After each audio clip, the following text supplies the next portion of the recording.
Good morning and welcome now to The Big Story. So, Chairman of the Integrity Commission, retired Justice Carol Lawrence Beswick, has responded to concerns raised by government leaders regarding the appointment of Renif Lawrence as Acting Director of Corruption Prosecution. Ms. Beswick stated that she requires more information to address the concerns, and the government leaders, Edmund Bartlett and Kamina Johnson-Smith, expressed displeasure over Lawrence's potential permanent appointment and questioned the departure of former director Keisha Prince Kamika. This morning, joining us is newly appointed Senator, JLP Senator, and a member of the JLP Communications Task Force, Marlon Morgan. Good morning, Mr. Morgan. Good morning, Marlon. Are you there? Let me see if our connections are right. Okay. All right, Marlon, are you hearing me? Mr. Morgan? Let me try again. We're not on mute. Good morning, Marlon. Are you there? Yes, I'm hearing you now. Are you hearing me? Yeah, man. Morning. I'm hearing you, man. All right.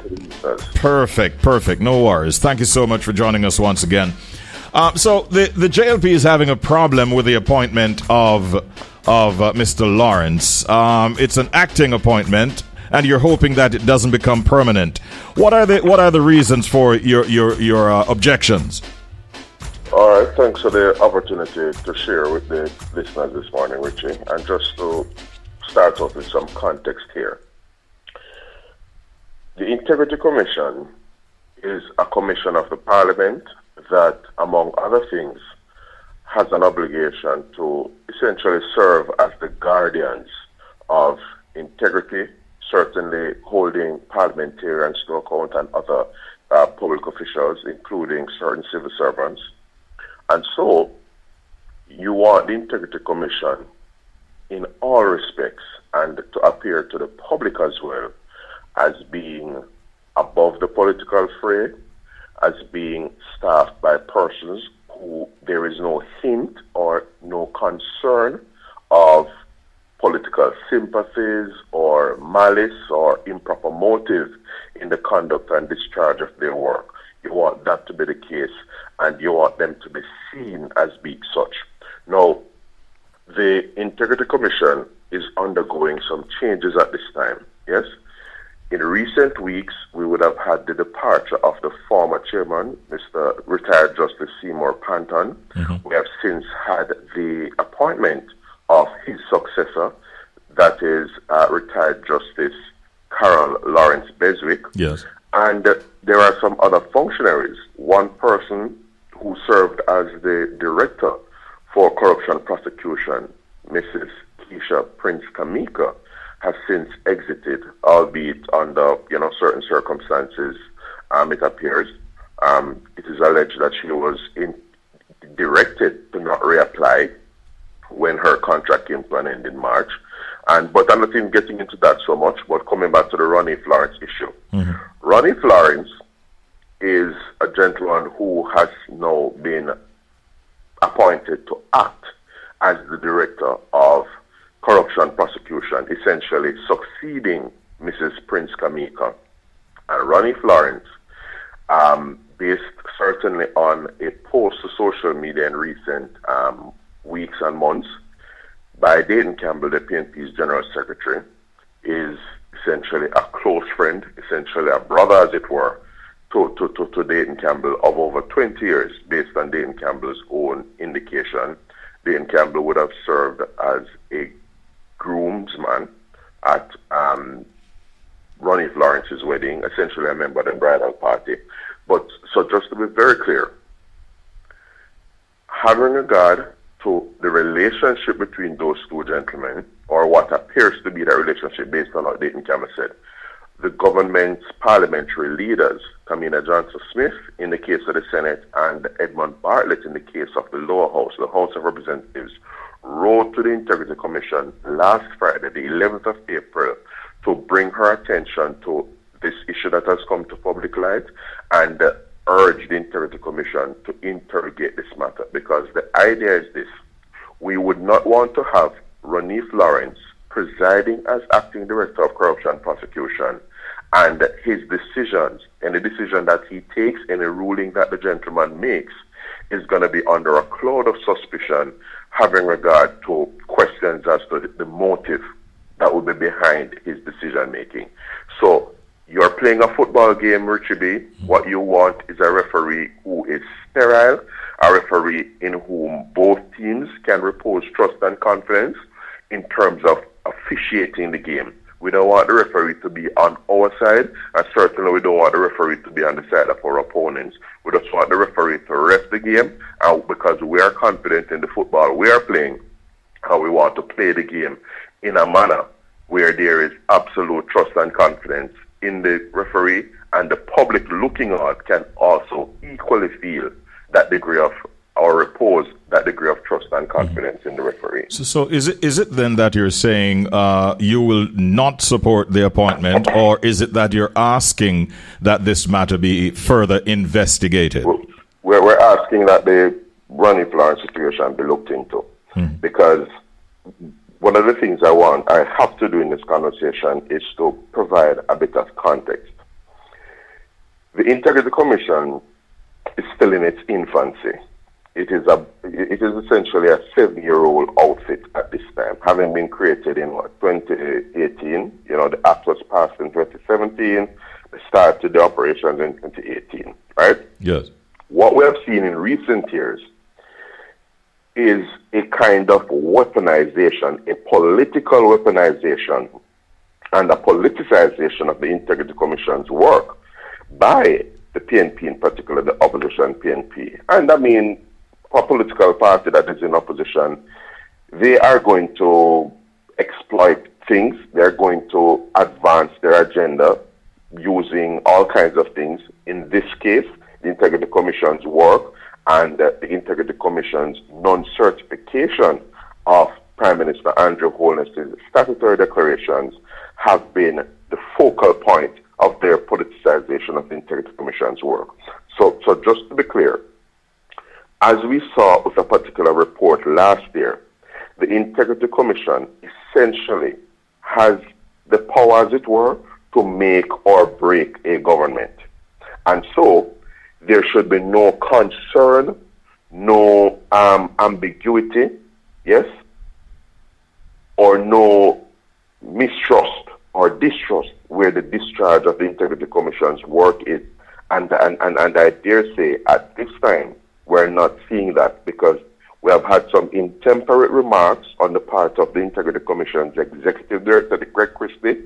We have had some curious actions. For example, the gentleman Greg Christie retweeted about the Prime Minister is to be charged in early 2023 in circumstances where he would have known that the Director of Corruption Prosecution ruled that there should be no charge.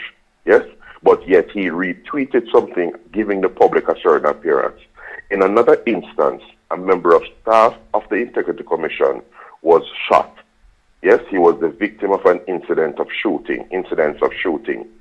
And when the journalist was on the scene, the journalist put a question to Greg Christie, the IC's Executive Director, asked him, what has happened? And Greg Christie turned to the journalist and said, ask the government that. And when the journalist pressed him further to say, what does that mean, sir? Obviously, the journalist was taken aback by that comment, very intemperate comment. Greg Christie doubled down and said to the journalist, ask the government what that means. Yeah, I remember how that. can you have a referee, because I'm referring to the people, especially the senior leadership and senior members, the senior officials of the IC are who we're referring to here as the referee.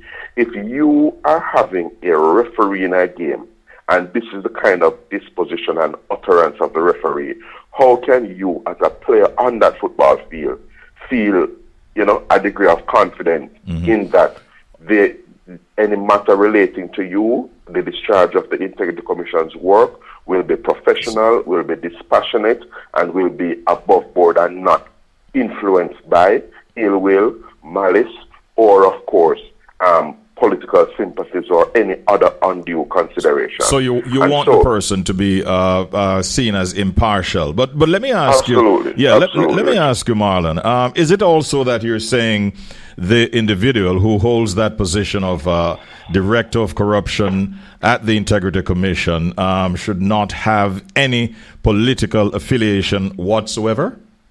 Well, absolutely. Mm-hmm. So, I mean,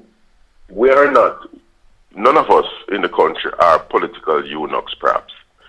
So people may essentially vote one way or another.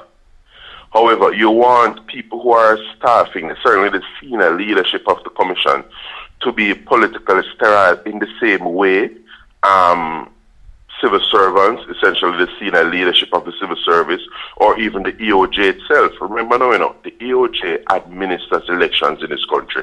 There's a certain vetting that goes on when the EOJ is recruiting senior leadership, at least at the EOJ. Persons who serve as returning officers across the 63 constituencies, Richie, are persons who have to be seen as being above the political fray. There are people who may vote, so they may have a political preference, but in terms of their disposition and essentially how they are seen by stakeholders looking on, they are not seen as persons who may be given to a particular bias one way or the other. So just to be clear for the benefit of the listeners,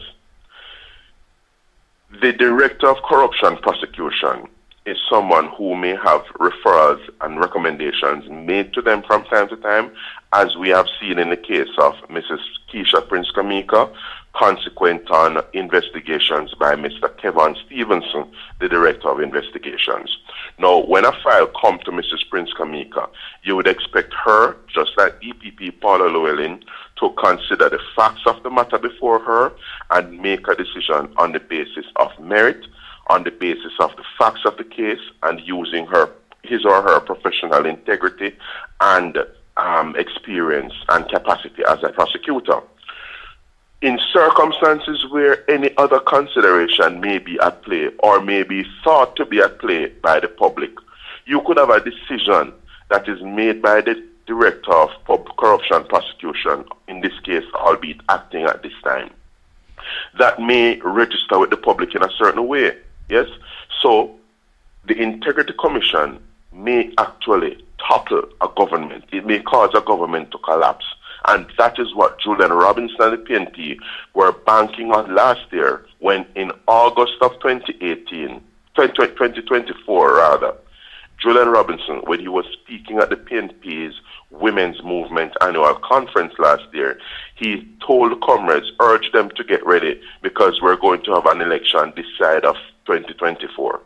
In other words, he was suggesting that there would be an election late in 2024 because he was alluding to a report that is to come to Parliament that will essentially cause the government to collapse, and the government will have to go the route of early elections. Right. So you have clearly outlined the concerns. Many members of the public would want to ask Julian Robinson how he would have known. Yes. Because what he said, Richard B., was that Parliament will resume in September. Remember now, the gentleman was speaking in August of 2024.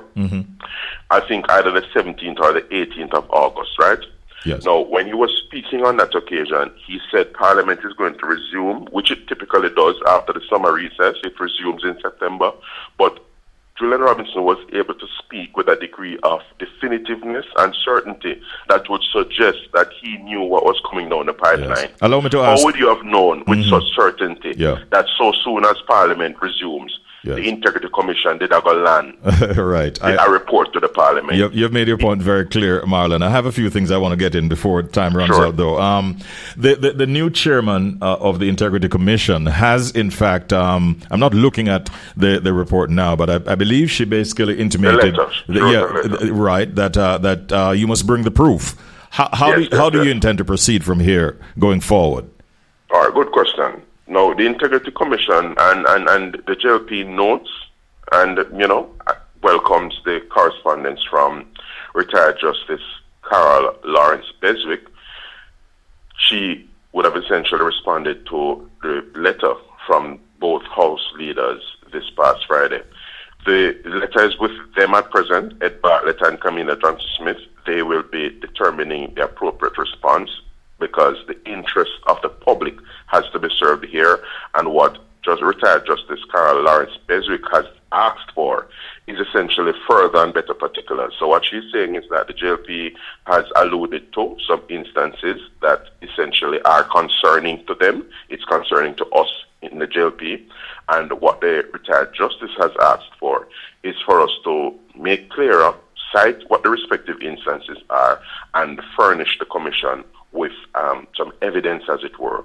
And I am confident that Kamina Johnson-Smith and Ed Bartlett have that matter under consideration at this time, and the public will be apprised of the proof, the requisite actions on the part of the JLP, consequent on what the retired Justice Carol Lawrence Beswick has requested. In closing this morning, how would you respond to somebody who would say that if you have nothing to hide, then why worry about whoever is appointed as, director of corruption at the Integrity Commission? What's your response? That's a very excellent question.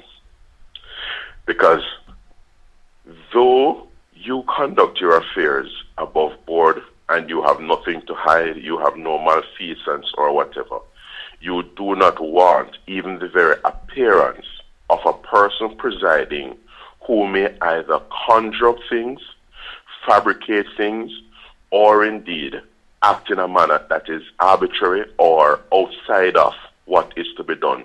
And that is precisely what the Prime Minister is contending in relation to his pursuit of judicial review consequent on the actions of Director of Investigations, Kevin Stevenson. Kevin Stevenson, notwithstanding the Integrity Commission's years-long probe into the Prime Minister's financial affairs, established no finding of impropriety or illicit enrichment on the part of the Prime Minister. But instead of electing to either refer the matter to the Director of Corruption Prosecution or certify the Prime Minister, he has elected to hold the Prime Minister in abeyance and ask for TAJ and FID, entities that he would have been able, based on a memorandum of understanding, to engage during the substantial conduct of the investigation itself. So it gives you a clear indication that, listen, though you may have nothing to hide, the actions of persons are consequential, because a person may elect to take a decision that is adverse to you, and even though you may be confident that you'll be exonerated at some future point, at the instant moment, Richie, serious damage can be done. So if a prosecutor, for example, decides to charge me, though I may be exonerated by the court of law months down the road, speaking here in April of 2025, the damage would have already been done to me, whether I'm a minister, prime minister, opposition leader, or whatever position the person holds, whether in the politics or in the civil service, for example, because the IC has jurisdiction over not just the parliamentarians, but other public officials as well. So sometimes that damage could be irreparable, is what you're saying. Precisely, because although you will be exonerated, at a subsequent moment, at the point in time, at the instant moment, the damage would have already been done, which is what Julian Robinson was banking on last year when he spoke about early elections. They were thinking and hoping that the adverse Integrity Commission report against Andrew Holness would have essentially caused him to have to resign or caused him to have to seek a new mandate from the people of Jamaica. That is what his reference was to, and I would commend it to your listeners. The gentleman essentially told comrades at the time to get ready, because we're likely to have elections in a few months from now. All right. Speaking in 2024, that is. All right, Marlon, we've gone over time, but we thank you, and this is one that we'll be watching to see how things develop over the next week or two or three or four. But thank you so much for your time and your thoughts this morning. Thank you so much for your time, Richie, and have a good and holy Easter when it comes. To you too, my brother. All the best.